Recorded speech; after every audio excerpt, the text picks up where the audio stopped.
श्री राहुल गांधी जी के एक बयान को पढ़ रहा था। उनका बयान, ये महाराष्ट्र के अंदर उन्होंने एक बयान दिया और उन्होंने बयान दिया कि महिलाएं मनुस्मृति के बंधन को तोड़ करके अब बाहर आ जाएं। राहुल जी, एक राहुल गांधी के रूप में आपसे देश बहुत अपेक्षा नहीं करता है, कोई अपेक्षा नहीं करता है, लेकिन भारत की संसद में,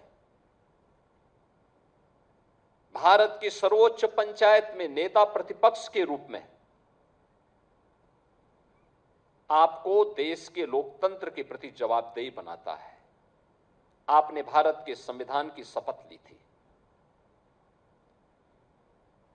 और संविधान की शपथ लेकर के आप भारत की परंपरा को, भारत की विरासत को कोसना अपना जन्मसिद्ध अधिकार समझते हैं।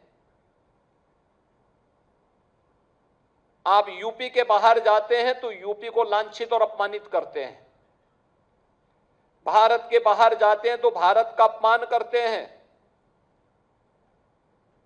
भारत की सेना जब सीमाओं पर दुश्मनों के खिलाफ लड़ती है तो आप भारत की सेना के जवानों से प्रमाण मांगते हैं। आतंकवाद के खिलाफ देश की लड़ाई में देशद्रोही तत्वों को आप प्रत्यक्ष और अप्रत्यक्ष रूप से प्रोत्साहित करते हैं। अयोध्या में प्रभु श्री राम के अस्तित्व पर आपकी पार्टी प्रश्न खड़ा करती है और लोकतंत्र के प्रति आपकी निष्ठा क्या है, ये तो इस देश ने 1975 में आपातकाल की काली साया को देखा है। आप मनु पर या राम पर या भारत की विरासत पर टिप्पणी करते हैं। मनु को जानना है तो आप अथर्ववेद पढ़िए, शतपथ ब्राह्मण पढ़िए, मत्स्य पुराण पढ़िए।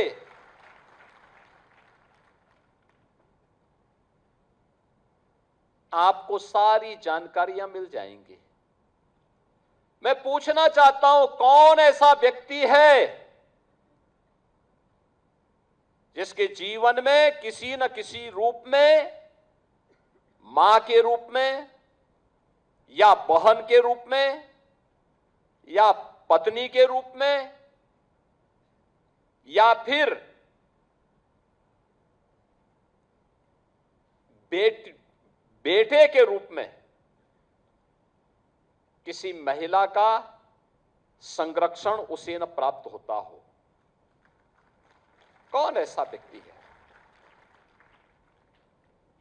क्या कोई बेटी पिता के बगैर है? क्या कोई बहन भाई के बगैर है? क्या कोई पत्नी पति के बगैर अपने अस्तित्व को मानती है? और क्या कोई मां बेटे के बगैर अपने अस्तित्व को पूर्ण मानती है? अगर मनुस्मृति ने ये बात कही है